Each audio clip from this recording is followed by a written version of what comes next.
تو ہر دولت کا ایک چور ہوتا ہے، چور ہوتا ہے، بے شک، ہے نا. تو باقی چیزوں کے چور تو ہمیں نظر آتے ہیں لیکن ایمان کا چور نظر، کیونکہ یہ تو کائنات کی سب سے بڑی دولت ہے، تو اس کا اور شیطان اس کا چور چور ہے. یہ ایمان کی اہمیت، ایمان کی تعریف، ایمان کا ثبوت اور ایمان کی تکمیل کیسے ہوتی ہے یہ بتا دیجئے. کہ ایمان جسم کی مانند ہے، ایمان جسم کی مانند ہے. اہمیت دیکھیں آپ. اور پھر جو اعمال ہیں، اعمال صالحہ، اس کے لیے زیور ہے. زیور ہے، اللہ یہ اہمیت ہے. جسم ہوگا تو زیور کی کی ضرورت پڑے گی یا زیور کا استعمال کریں گے تو پھر اچھا رہے گا. لیکن جب جسم ہی نہ ہو تو زیور کس کام کا. تو ایمان مکمل تبھی ہوگا جب ہم دل سے تصدیق کریں گے. بے شک. کس کی؟ نبی پاک صلی اللہ علیہ وسلم. ٹھیک ہے، تصدیق رسالت. ہمیں آج کے دور میں اپنے ایمان کو بچانے کے لیے بہت کچھ کرنا پڑے گا، کیونکہ جہاں آج بہت سارے رہبر دنیا میں موجود ہیں وہیں رہزن بھی پھرتے ہیں. الحمدللہ وکفی وسلام علی عبادہ الذین اصطفیٰ. ناظرین السلام علیکم ورحمۃ اللہ وبرکاتہ. پچھلی نشست میں جو ایمان کے متعلق اہم اور بالخصوص ایمان کے معنی اور مفہوم پر جو گفتگو ہوئی، اسی کے متعلق آج اس سلسلے کو بڑھانے کی کوشش کریں گے. اس میں آج کا ہمارا جو مقصد رہے گا حضرت سے سوال پوچھنے کا، اس میں چند سوالات ہیں اور ہم بہت جلد کریں گے، زیادہ وقت آپ کا نہ لیتے ہوئے. حضرت سے ہم عرض کریں گے کہ حضرت آج کی اس خاص نشست میں آپ ہمارے ناظرین کو یہ ایمان کی اہمیت، ایمان کی تعریف، ایمان کا ثبوت اور ایمان کی تکمیل کیسے ہوتی ہے یہ بتا دیجئے تاکہ ہم سب آپ کے مشکور رہ سکیں. جزاک اللہ. الحمدللہ رب العالمین. الحمدللہ لم یزل عالما قدیرا حیا قیوما سمیعا بصیرا. صلاۃ و سلام علیک یا رسول اللہ، صلاۃ و سلام علیک یا حبیب اللہ، صلاۃ و سلام علیک یا خاتم النبیین وعلی آلک و اصحابک یا رحمۃ للعالمین. مغز قرآن، روح ایمان، جان دین، ہست حب رحمت للعالمین.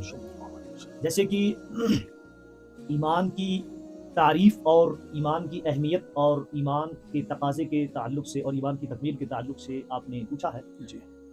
تو سب سے پہلے ہم ایمان کی تعریف کے بارے میں عرض گزار ہیں کہ ایمان کی تعریف یہ ہے: هو التصدیق بما جاء به من عند اللہ تعالی، اے تصدیق النبی بالقلب فی جمیع ما علم بالضرورت مجیئہ به من عند اللہ اجمالا.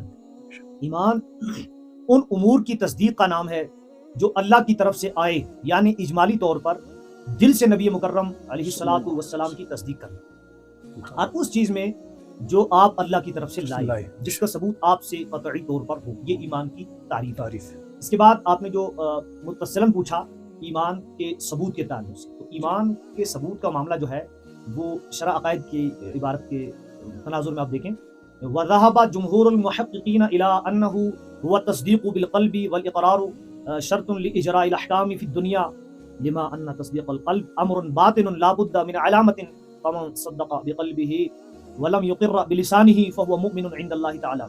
جمہور محققین کا مذہب یہی ہے کہ ایمان تصدیق بالقلب کا نام ہے اور زبانی اقرار صرف دنیاوی احکام جاری کرنے کے لیے شرط ہے، کیونکہ دل کی تصدیق پوشیدہ معاملہ ہے، اس لیے لازمی طور پر اس کے لیے کوئی ظاہری علامت ہونا چاہیے. تو جو شخص دل سے تمام ضروریات دین کی تصدیق کرتا ہے اور زبان سے اس نے بوجہ مجبوری اقرار نہ کیا وہ اللہ کے نزدیک مومن ہے. لیکن احکام کے جاری کرنے کے لیے، احکام کے جاری ہونے کے لیے زبان سے اقرار لازمی ہے تاکہ ایمان کا ثبوت ہو جائے. پھر جہاں تک ایمان کی اہمیت کا تعلق ہے تو ایمان کی اہمیت کا اندازہ آپ اس سے کریں کہ ایمان جسم کی مانند ہے.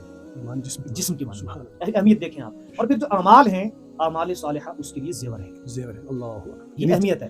جسم ہوگا تو زیور کی ضرورت پڑے گی یا زیور کا استعمال کریں گے تو پھر اچھا رہے گا. لیکن جب جسم ہی نہ ہو تو زیور کس کام کا. بے شک، پھر وہ زیور بیکار. اعمال صالحہ جو ہیں وہ زیور کی حیثیت رکھتے ہیں تو، لیکن جسم کی حیثیت کون رکھتا ہے؟ ایمان. یہ ایمان کی اہمیت ہے، اس سے آپ اندازہ لگائیں. اور ساتھ میں ایمان کی اہمیت کا اندازہ اس سے لگائیں کہ ایمان بیج کی طرح ہے. جب بیج ہوگا تو بیج جب بویا جائے گا تو پھر بعد میں درخت بنے گا، باقی چیزیں.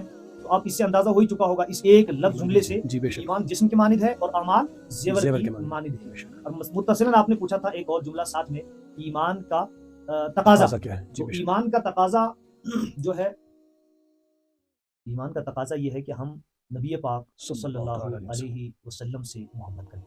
اللہ، ایمان کا تقاضا ہے.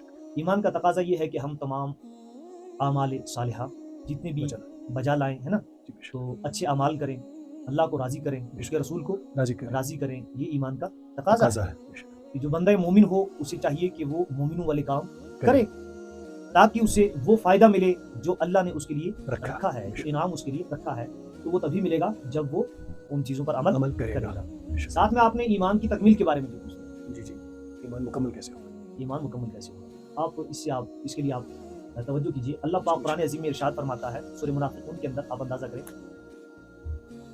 اذا جاءك المنافقون قالوا نشهد انك لرسول الله والله يعلم انك لرسوله والله يشهد ان المنافقين لكاذبون، سورہ منافقون آیت نمبر 1 پارہ نمبر 28۔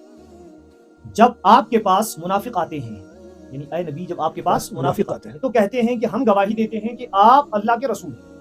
منافق آتے ہیں کہتے ہیں کہ ہم گواہی دیتے ہیں کہ آپ اللہ کے رسول ہیں۔ اللہ بھی جانتا ہے کہ آپ اس کے رسول ہیں، سبحان اللہ، اور اللہ گواہی دیتا ہے کہ منافق جھوٹے ہیں۔ اللہ اکبر، جہاں اللہ کی اندازہ گواہی، کریں، منافقین یہ کہتے ہیں کہ اے نبی آپ اللہ کے رسول ہیں، جی گواہی دیتے ہیں، وہاں وہ کہتے ہیں کہ آپ اللہ کے رسول رسول ہیں، ہیں، جی وہ کہہ رہے ہیں کہ ہم گواہی دیتے ہیں کہ آپ اللہ کے رسول ہیں، اور اللہ بھی جانتا ہے کہ آپ اللہ کے رسول ہیں، جی بے شک، لیکن اللہ فرماتا ہے، اللہ گواہی دیتا ہے کہ منافق جھوٹے ہیں۔ یہ کیا ہے؟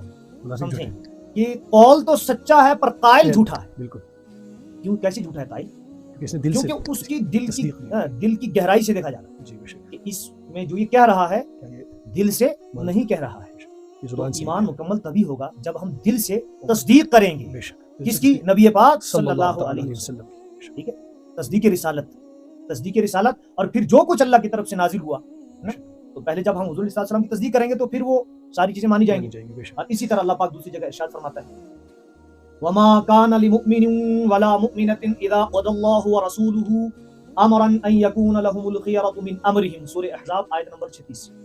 ترجمہ، اور نہ کسی مسلمان مرد اور نہ مسلمان عورت کو حق ہے کہ جب اللہ اور رسول کچھ حکم فرما دیں تو انہیں اپنے معاملے کا کچھ اختیار رہے۔